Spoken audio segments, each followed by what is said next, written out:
Martin, do you want an update on my shirt scenario? It's now become, obviously, a theft investigation, yeah? Well, not only that. Right. It has become a theft investigation. I went down to the dry cleaners today to pick up the shirts I put in last Tuesday. Oh, what? You left them there, even though your previous ones have been stolen? They're never going to give them away to anybody else again. Trust of faith, isn't it? Well, they're never going to give them away. This is the dry cleaners in my street. You know, I don't want to have to go somewhere, further away. Go on. Anyway, they said to me last week, don't worry, we'll never give your stuff to anyone ever again. That's good. That's very good. But now I've actually worked out which shirts are missing, right? Because the 7 that I got back are, I wasn't sure which ones exactly I put in. And they include, believe it or not, that dark blue shirt that I bought in America that I wear on the stage with the grey suit. Yes. That's gone. No. That's one of the ones he's got. That's an expensive one, isn't it? He's also got the blue and white striped one. Yeah, that's Calvin Klein. He's got blue and white striped Ralph Lauren, which I wore a lot. He's got the yellow one that we wore for the video. He's also taken a couple of other Ralph Lauren, really nice Ralph Lauren. My pink and white striped one, which is my favourite shirt. Yeah, I've seen that. He's done that one. And no sign of them being returned at all. Worse than that, today when I went in, they said we've discovered that he actually went to a dry cleaners down the road, which is about a mile away, and took a £500 jacket. What, the same guy? Yep. Because they've compared CCTV, have they? CCTV, yeah. The man's a professional thief. So he's a professional thief. That is disgusting. Isn't that amazing? Yeah, absolutely disgusting. And I mean, people have said all the way since last week when I first told the story that actually how easy that could be to do to make money. Because most cleaners will give you stuff. If you haven't got the ticket, if you appear to be convincing. Yeah, and you have to write down some address with a false mobile phone number. All they do is ask for your name and number. So you're now reporting it to the police? It's been reported to the police, yeah. It has been reported to the police? Reported to the police. What I'm hoping to do, by the guy who owns it, I'm hoping tomorrow I'll be able to get my hands on the CCTV and I'm going to tweet out a picture of this guy. That's excellent, that's what you're going to do. And maybe a Facebook picture as well. Have we got a picture of you in one of those shirts? We must have from a stage show. Oh, almost certainly, yeah. Well, we must put that out as well. Well, I mean, I don't think anyone's going to find a shirt. I mean, I presume he's either wearing it himself or, I mean, as somebody in the cleaner said today, all you need to do is go somewhere else and get some trousers. He's got a whole outfit for the weekend. Well, of course he has, yeah. The jacket and the shirts. Yeah, that is disgusting. It's disgraceful. Absolutely disgraceful. I feel violated. Well, I don't blame you. I do. I do. And I mean, in the end, it's still 500 quid worth of shirts. I'm down. Yeah. It's absolutely disgraceful. In fact, funny enough, I thought I'd left a pair of trousers in the dry cleaners recently. Yeah. And then I found them in a wardrobe at home. It's one of those sort of situations, you know what I mean? Well, this is why when I said to you last week, I'm not entirely certain which shirts they are. Yeah, exactly. Because there's always a sort of rotation of shirts, you know. Of course, I agree. But when I went in there, the guy was very helpful, and I said, I haven't got a ticket, and I said, oh, don't worry, he said, you're a regular customer, and all that kind of stuff.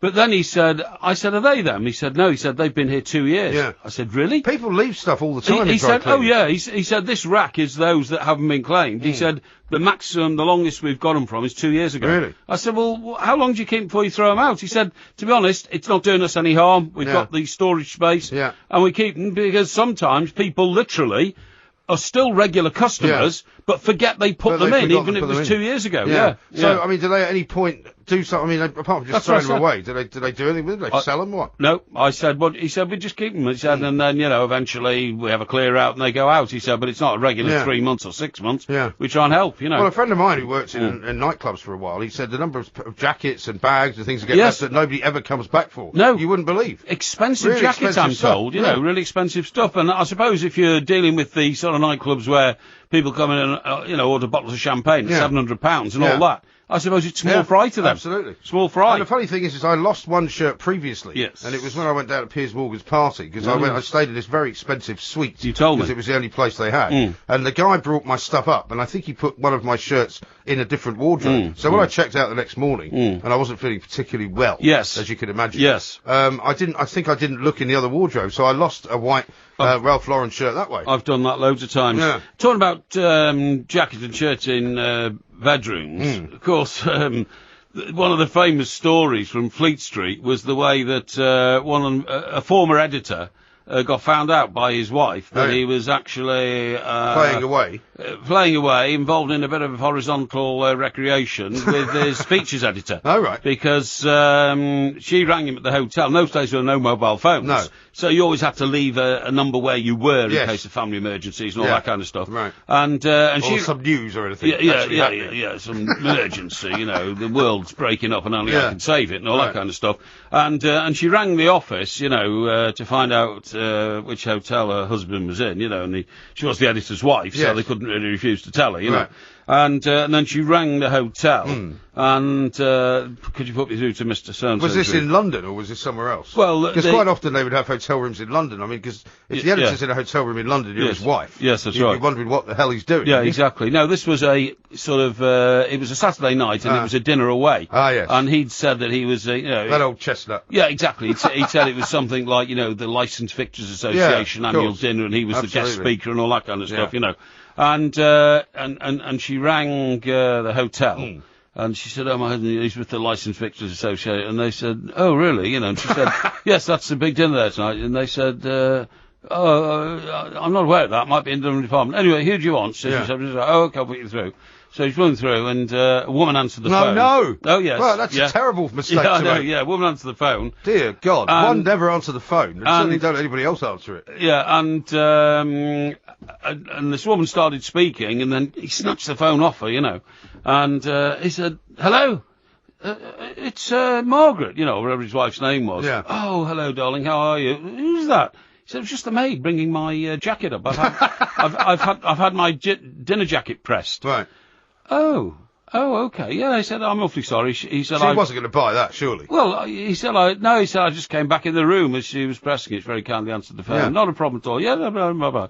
Anyway, put the phone down. Yeah. The wife at home, then back in, sort of Berkshire or somewhere, goes upstairs and finds the dinner jacket in the wardrobe in the bedroom. He hadn't taken the dinner jacket. Oh dear! Because he hadn't. He hadn't made any. See, it sounds like this guy was making one mistake after another. No, he was. It was. Was that the end of the marriage?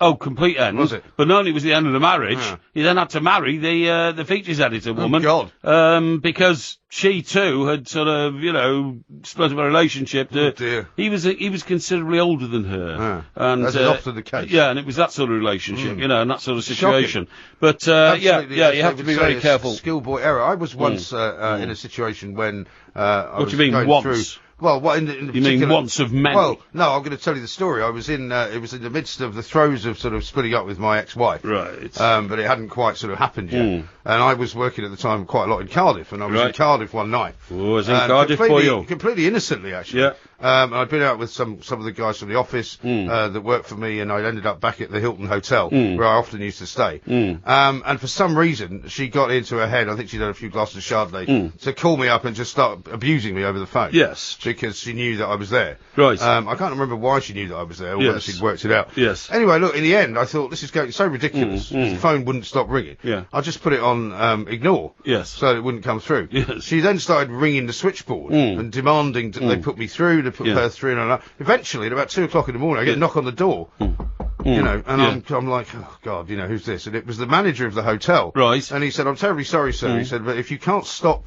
this woman ringing you, we're going to have to ask you to leave. Because she's causing such a nuisance on the switchboard. Yeah. Wow, how mad is that? And I'm like, well, it's 2 o'clock in the morning. He said, well, I don't care. He said, we can't have this. Yeah. I said, well, I can't do anything about it. How can I stop her ringing you? Exactly. What do you want me to do? Yeah. In the end, I rang my sister in America. I said, look, would you ring her, please, and tell her to stop this? I'm going to get chucked out of the hotel. Yeah. Where I stay on a regular basis. This is all very embarrassing. And I didn't even have anyone with me. No, I know what you mean.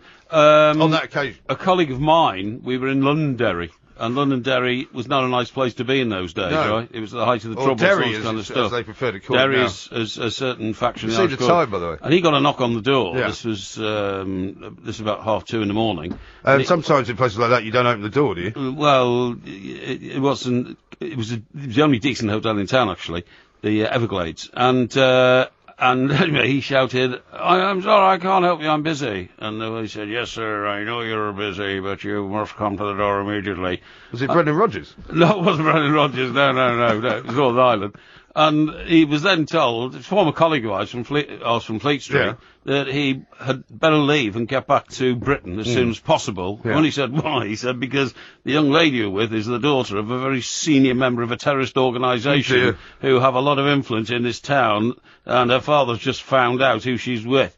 So yeah, get out quick. I mean, literally. Like now. I mean, within minutes, and that was it. He was away. Right. Oh, yes. Very sensible. Yeah. Well, sometimes people can be sensible, and indeed insensible. Yeah. We've got lots more coming up. It's a mystery to me.